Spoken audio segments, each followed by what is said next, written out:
Hey everyone, welcome to the live stream.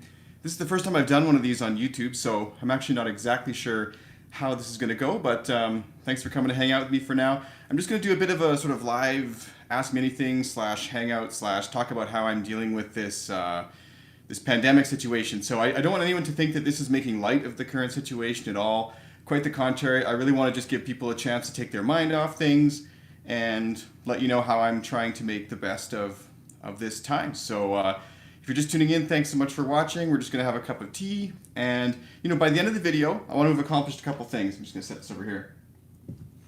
First thing, I want to show you a couple of things that I've been doing. Second, I want to give you a chance to ask me anything that you want. And third, I actually want to... This is the Bakun Mystery Box that I've been talking about on the YouTube channel here. I want to actually give you the chance to have a peek inside here today. I'm not going to actually open it and show you what's inside, but I will open and show you the case that's inside here, or the thing that's inside here already, what it's inside. So anyways, I know that sounds kind of confusing, but I'm just going to give a sneak peek in here for those of you who are tuning in today, and hopefully to give people something to kind of to look forward to for the future for right now. So yeah, this is a pretty unprecedented situation. It's been really hard on a lot of people. I know that our whole local orchestra, for example, was laid off. I know that a lot of people are losing their jobs. A lot of teachers are having to shift online. This is a very difficult time. I'm going to be putting together an episode on the podcast that's going to actually deal with maybe how to help people through some of this stuff. Some of the things that I've talked about before, I've actually had people like, I think it was David Bloomberg who talked about online teaching. Hugh Sung also talked about online teaching and becoming a digital musician. Some other guests have talked about kind of mental health and things like that. So I'm going to put together an episode that's going to feature some of these moments and really allow people to hopefully make the best of what they can here. So nobody knows how long this is going to last. Nobody knows exactly what's going on. But I've been told, and I'm choosing to follow the advice, that the best thing we can really do at this time is just to stay home. And I'm not a medical professional, so of course that's not medical advice. I'm very fortunate that most of the work I do is from home. I'm very fortunate that I'm still working, and I'm really just happy to do my part in this case and just stay home and let the healthcare professionals do what they can. So let me just talk about a couple things that I have been doing, because I think it's important to stay mentally healthy during this time, as well as also to... Oh, we've got a comment here. Together we are stronger than Corona. Yes, I hope so. It's going to take a lot. I can't believe that the whole world is shut down. Like, one of the things that's really amazing to me is you'd like to think that there's some place of respite, like, and any other kind of disaster that's happened. Like, I remember in my city there was floods in 2013, and the whole city was shut down. My house got evacuated and the whole neighborhood flooded, and really horrible time. That was basically a million people banding together, but this is the whole world. Like, the Olympics have just been canceled. So yeah, I really don't know what's going to happen, but let me just give you a couple tips. So one interesting thing to me is that the episode of the podcast recently that I talked, I think it was called Making the Best of 2020. Now, it's kind of ironic because a lot of the goal setting and things I talked about in there, it's not really relevant when the world's on hold, but in a way it becomes more relevant too. Like, if you're fortunate enough to still have your health and, be at home and you have some time, you can really maybe try to focus on some of those things you were setting for yourself, right? So I would say a big thing is to try and stay active, like not only mentally, but also physically. I know it's hard because you can't go outside, but I've got a little app on my phone, for example, that every day guides me through some, I think it's like push-ups and plank type exercises, and even just to take 5 minutes and do something like that, just to get your mind off things, is really good for you. So I would also suggest trying to keep your musical mind active, whether that be by practicing or learning something new. I mean, even listening to past podcast episodes if you want something to do. And then, of course, I think that it's important during a time like this, you should try and learn something new. So this is the way I'm kind of managing. Like, I've always done this. It's kind of weird, but when I was a kid, anytime we'd save up for something, my parents would get us to draw a picture of that thing and then break it up into a bunch of different sections. So, for example, one time we were saving up for a new dog, which I know seems kind of ridiculous, but we were. And so we drew a picture of the dog that we wanted, and we cut it into, like, let's say 10 sections of however much money it was. And then as we saved to buy this this dog, we would color in a new section on the dog, and it made it super motivating. And I can't believe it, but like 25 years later, I still do this. So this is an example of what that looks like. So I set at the beginning of the year a goal for myself, and this is just one of many sheets that I'm keeping right now. But I wanted to go to the gym or work out 96 times. And so that sounds like a lot of times, but it's really only about 8 a month. So as long as I do go a couple times a week or work out a couple times a week, it's something that I can do. Now, I was quite sick for a while, so I'm a little bit behind. But another thing I do, and I don't know if you can see that, is I put little numbers on here to where I kind of should be at that point in the year. So the first month, my goal is to kind of get through this section. Second month, my goal is to get through that part. Third month, etc. Right? Now, I'm kind of behind on this one, like I said, because I was sick, and now it's kind of hard to work out because I can't go outside. But the nice thing about keeping track like this, and the reason that a lot of people fail with their goals, is because a lot of people set their goals to be like, every day I'm going to do X thing.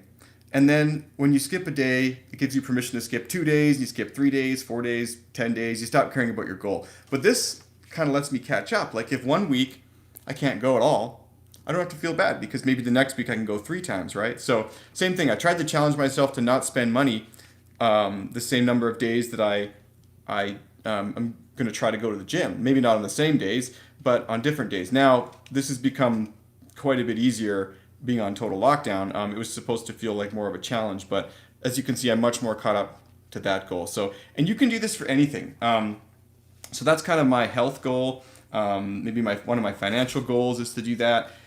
For musical goals for me, I really have been trying to expand myself as far as a new instrument. So I've tried to say to myself that within the year, I'm going to practice the guitar for 365 hours, which is an hour a day, you know. And again, the nice thing is I skip a couple days, I can try to come back and do more. Now, this is proving to be pretty hard to do because like I am still working and we've got a kid at home and it's kind of hard to go and practice guitar for an hour just because, but it's lagging behind, but it is still good to see my progress. And you know, if I get some more time, I can try to sort of keep up on the list that way. But I've got this book and I actually wish there was a book like this for clarinet too, because what this does is it actually has weeks in here that are laid out each day, and there's a little play-along track too. And basically what I can do is on each day you pick a new lick and you can practice it. But the way I'm practicing it though is I'll try to learn all of them to a very slow tempo at the beginning of the week, and then throughout the week I try to perfect them. Now I'm not a great guitar player, so that's the way I'm choosing to use it. But it's really expanding my playing, and I wish there was a book like that for clarinetists too. It's a really good book. But this, amongst with some other things, like I'm trying to really expand my guitar playing. So what else am I doing? Well, I'm trying to get a little bit of reading in, and I'm trying to learn from some people who are basically the best at what they do. So I don't know if you're familiar with Tim Ferriss. He's written a couple books. I'm not sure I agree with all of them. There's one called like The 4-Hour Work Week, and while I have read it, I'm not sure it's really that valid for most people. Most people can't outsource their job and get away with it. But yeah, anyways, so this is called Tribe of Mentors, and basically what's in here is just tons of short chapters that come from his podcast. Actually, he's a podcaster, and there's numerous chapters in here, just people giving their advice, and this is just some easy bite-sized kind of chunks before bed. And I picked this book up a few months ago, and I've been kind of looking forward to getting into it. So yeah, I guess that's the things I'm doing, basically trying to keep together mentally, trying to practice, learn some new skills, and really just kind of trying to keep my mind off things. It's super hard. Like, it's pretty hard to avoid the news right now. But I find that the days that I'm not looking at the news, I'm feeling a lot better. Because the doom outside and the gloom is not going to go away the more you stare at it, right? So that'd be one more piece of advice, is try not to pay too much attention to that right now. Like, be mindful, but don't become obsessed, right? So yeah, well, at this point, let's open it up to questions. Like, I was going to do kind of an AMA here. Like, I live in Calgary, so it's quite cold outside, so we can't go outside, and we're also on lockdown. But I mean, if you have any questions for me, you can go ahead and ask them. Ask them now, and yeah. Who's out there? Say hi. We got 4 people watching. No commenters yet. Okay. Well, that's cool. You know what? This is my first time trying a YouTube stream. And the thing is, like, these YouTube streams... Oh, someone says hi. Isaac. Hey, Isaac. Thanks for tuning in. Where do you live, Isaac?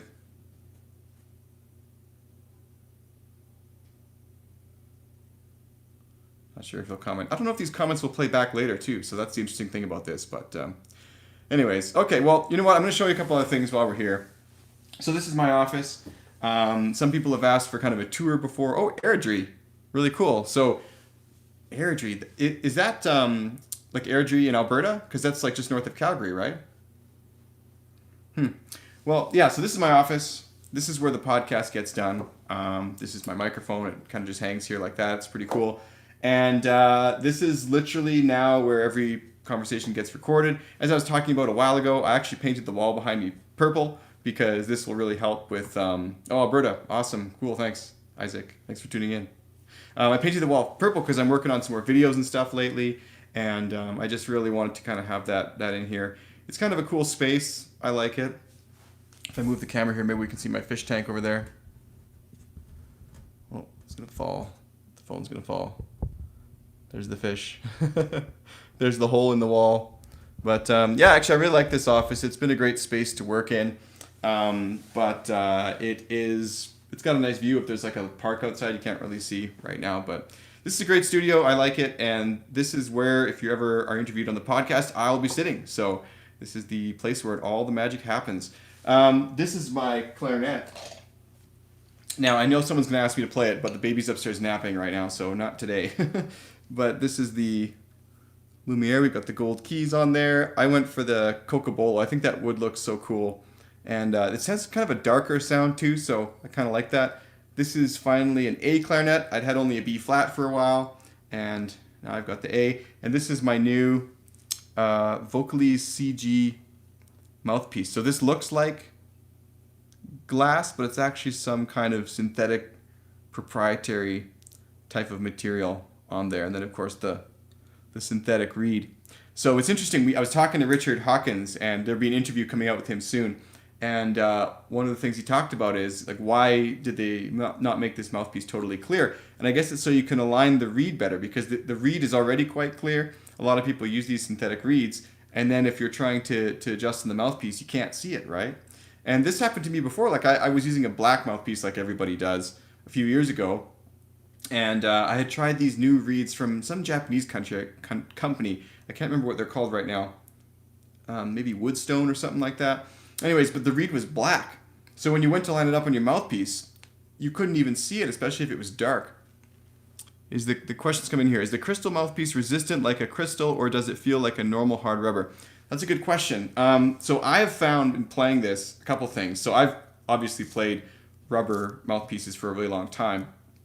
And I'm the kind of person who I don't mind, or I don't think it's a big deal to care about having cool equipment. Like I've always liked to have equipment that's kind of neat. One of my first things I ever had was a Van Doren two-tone mouthpiece, right? And it had sort of a black with red streaks sort of through it, and it looked super cool. And that was my first kind of experience with interesting looking stuff.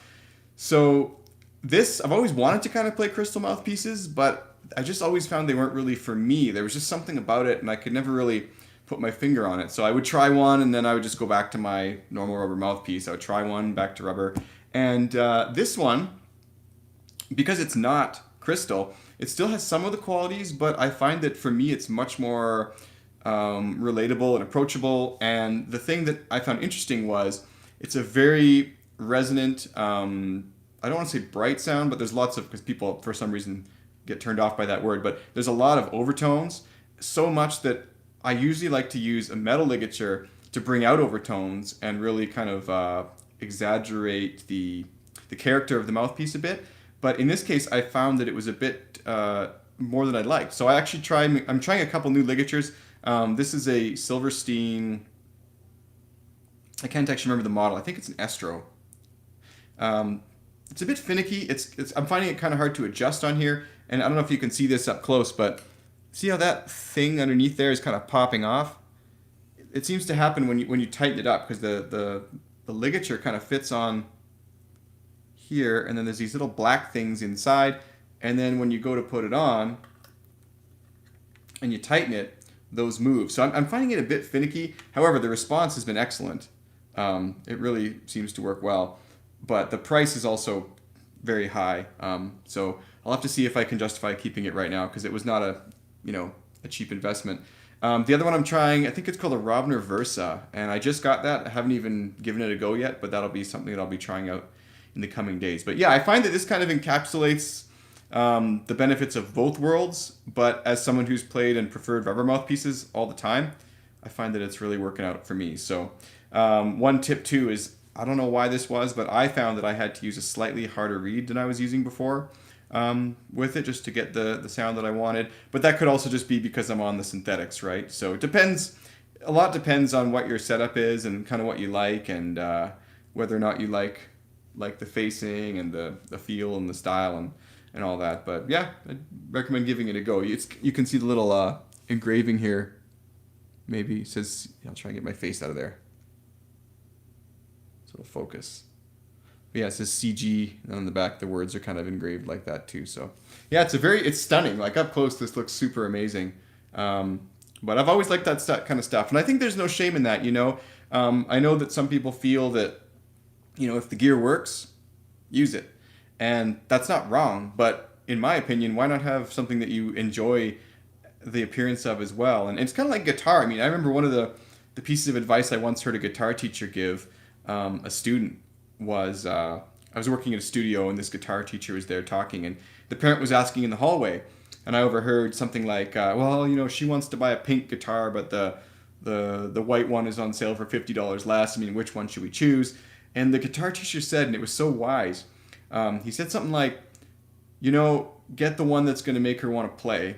And it's true, if that girl goes and looks at that pink guitar and loves that pink guitar, as long as the features are equivalent and it's still a real musical instrument, she get the pink guitar because that's the one that's going to draw her in. That's the one that's going to make her want to practice, right?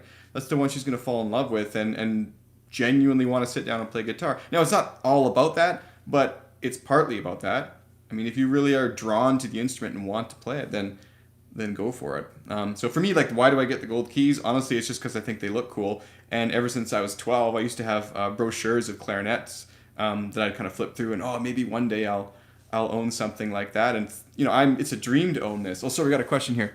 Really love your work. What can you say about double lip embouchure? I lost it here. Something about double lip embouchure. Oh, there it is. I really love your work. What can you say about double lip? And do you have references to check about double lip? So that's a really good question. I feel like that's a subject that I've kind of neglected on the podcast. I know a couple guests have talked about it before. Trying to remember who might be. I think Michael Norsworthy might have talked about double lip. I think he uses double lip. I think Ricardo Morales talked about it a little bit. It's not that common. So what I would say is a couple things. I mean, I think that people are always looking for kind of the next thing, like, what's the trick? What's going to get the sound that I want? What's the little trick? It's like taking supplements, I'm going to solve everything by taking vitamin C or whatever. Because you can feel that way a little bit sometimes, and you kind of want that solution, right? But what I would say about double lip is that it's not something that I use, and I always wondered why kind of people were so drawn to it, but I kept trying it, and then I realized one day that the main reason it doesn't work for me is because my top lip is too short. So for me, like, it's really hard to get my lip in, and it's kind of hard to see any benefit, even if there is this alleged benefit from using it, right? I think, and I've actually instructed students before to try it, that especially if you have an underbite, it can be helpful, because the bottom jaw then is kind of too far out, and you're going to have a really hard time with a normal embouchure. So I think that it's kind of, your mileage may vary. I've heard that it makes kind of a sweeter tone, and I think it's because of the reduced contact with the mouthpiece from your teeth. But you can mitigate that a bit with the mouthpiece patch anyways. So I'm not really sure. It's not something that I have much experience with, but you're right. I should try to find someone who plays exclusively like this and maybe do a podcast episode with them. That might be really interesting. So are there any questions out there? We got some people here now. Welcome. Thanks for coming. I'm going to have some tea.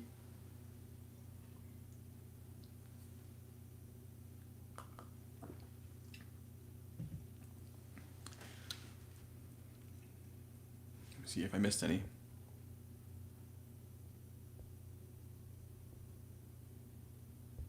Cool. Well, thanks so much for one more question. What's my impression of the new CG? I kind of just talked about this. You must have tuned in after that, but I'll give a quick rundown again just because we're live here and That's okay. So basically, I find that it's kind of the best of both worlds between the crystal and the rubber material. I was never someone who really got into crystal, even though I wanted to before. But I always preferred the rubber mouthpieces. But I'm finding this one to be quite interesting in the sense that it's not crystal. It's kind of a synthetic. I'm not actually sure what it is, but I'm finding it works really well with synthetic reeds. And that's probably because, Corrado Giuffretti and Richard Hawkins both prefer to use synthetic reeds. And this is a Leger synthetic reed, so thank you so much to Leger, of course, for supporting the podcast. These reeds are super, if you've never tried these, like they're super handy for shifting weather. I don't want to make any health claims on the show, like I was saying, but I actually do like to rinse them under some soap and water to keep them clean. That's something you just can't do with a normal reed. I often suffer from sinus infections and stuff. I used to get them a lot, and I really think that it helps mitigate that by keeping the mouthpiece clean. And on the upcoming episode with Richard Hawkins, we're actually going to talk about some ways to clean your mouthpiece.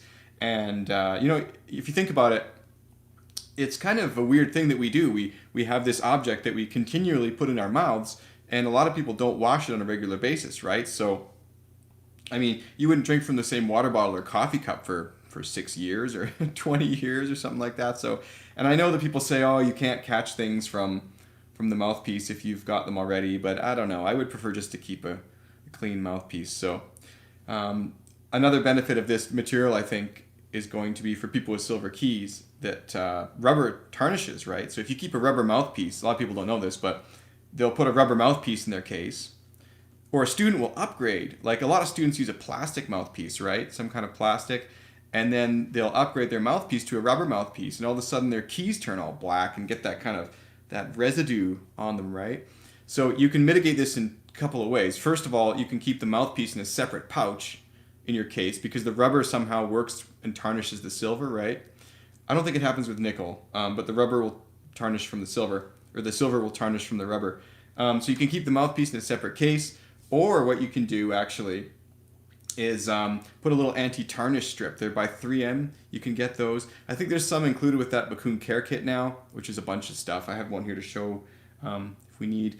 But also, so you can keep it in a separate compartment. You can use those rubber tarnish strips, or you can try and find a different material, like a crystal mouthpiece, to my knowledge, won't do that. This one, to my knowledge, won't do that. And I don't think anything tarnishes gold. So gold, you just have to watch to clean it off, and make sure that you don't have any kind of stuff on here that's going to degrade the. I think there's like a plating, but on top of the plating, there's something else. I've forgotten the word right now. I play the Here's a question. I play the Vocalese H, and I noticed that the H and the CG are close according to the readout. Yeah, I didn't design it, so I'm not exactly sure. But from my understanding, yeah, it's a similar tip opening, or the same even. Maybe not the same, but similar.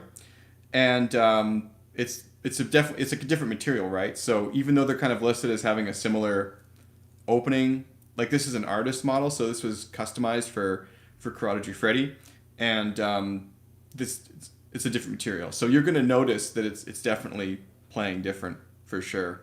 By the way, Bakun sponsors this podcast, so you can use code Clarineat at bakunmusical.com if you do want to save 10% on your accessory purchase, and that would include trying out these mouthpieces. But yeah, if you wanted to compare two that are similar, probably this CG in this new material and the H would be a good option. Now this question's coming in Spanish. Oh no. Is there a way you could try to ask this question in English? I just can't. I can't read Spanish. I mean, I guess I could try to Google Translate it. It's kind of an involved question too. I'll try and sort of read it here. Something about the passage of clarinet synthetic, maybe. Oops, I hid the message by accident.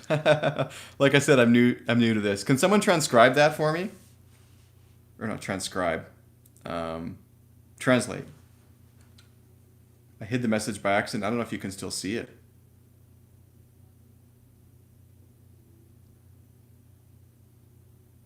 Waiting. Maybe it's time for some more tea.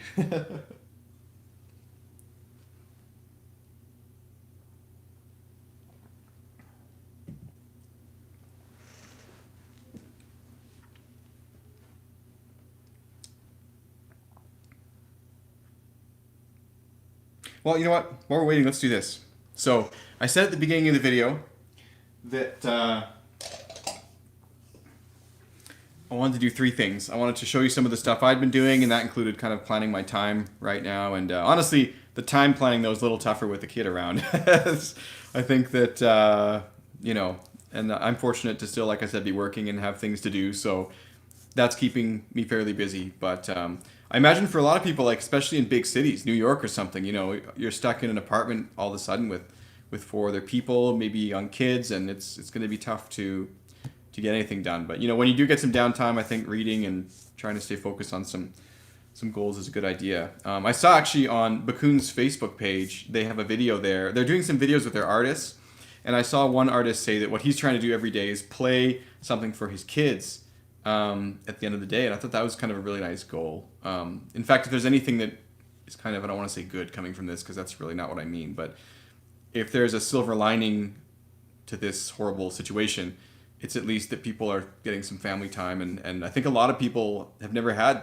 this much kind of family and close proximity time in a generation at least. I mean, it's the worst possible means to have to do this, but at least there is that. So, but what I wanted to do also in this video, as far as the AMA, so if you have any other questions, by the way, throw them up on the screen here. We're just chatting and kind of hanging out, trying to, you know, pass the time. But one other thing I wanted to do, hey, Buzzy, I think that's your username. My screen's kind of small. Buzzy, were you able to transcribe that why do I keep saying transcribe? Translate that message? Anyone? Can someone go to Google Translate and throw that back up in the chat for me? Anyways, well, I also want to show you just a preview of what's in this, what's in this Bakun mystery box. So if you've been watching my channel for a while, I opened it already just so I don't have to. I hate watching people use scissors on the internet. It's one of the scariest things, people just grabbing scissors and they're not really paying attention, and it always freaks me out, especially since I hurt my hand a few years ago. I don't know if you can see, but it's still some scarring and stuff there. But anyways, I didn't want to use scissors on air, but I thought that I'd just give a quick sneak peek for what's in here for those who are here today. And I will be unboxing this fully at 2,500 subscribers, which is coming right up. So if you're not subscribed already, please go ahead and do that, and hit the notification bell so that you'll get notifications as new videos come out. Oh, the comment was deleted. Oh, one sec. Oh, I deleted it by accident. Oops. Yeah, sorry, this stupid touchscreen. Sometimes can't really see what I'm doing. I'll have to figure out if there's a way for me to comment somewhere else while being on the camera, because it would have been kind of cool to type on the computer or something. It's kind of hard to use the phone from a distance, but anyways, this is the Bakun mystery box.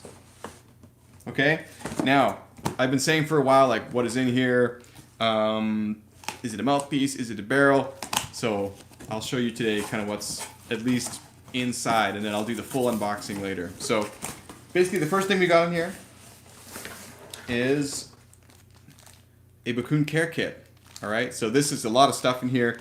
It says contents: anti-tarnish strips, Boveda pack, cork grease, bore oil, fix-it tool, cleaning brush, mouthpiece patches ×2, notepad, pencil, polishing cloth, and swab. So that all fits into this little thing. I think these are like 39 bucks.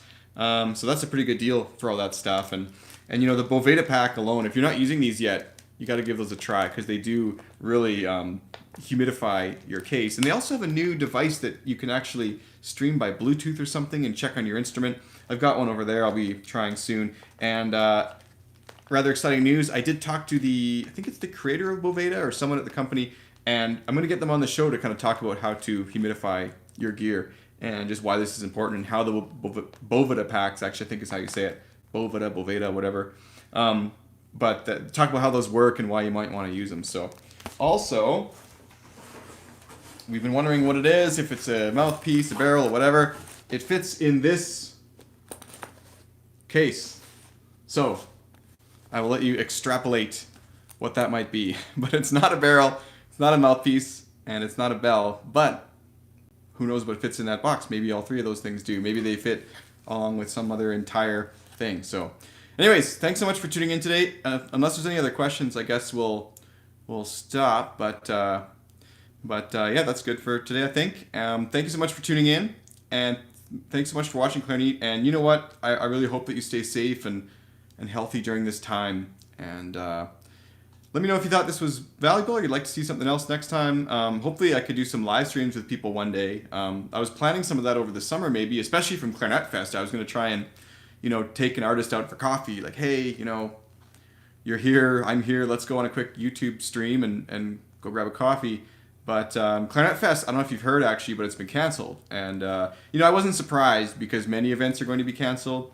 In fact, part of me really wonders if we're ever going to live a normal life again. And I don't mean that in a dark way, but like, I think the idea of going to see live rock concerts, for example, with 100,000 people all squished up against the front of the stage, I just don't see that happening for a few years. So I'm really wondering how this affects not only classical music, but all sorts of other art forms as well and different things. But beyond that, I just actually forgot my train of thought, what we were talking about before that. So.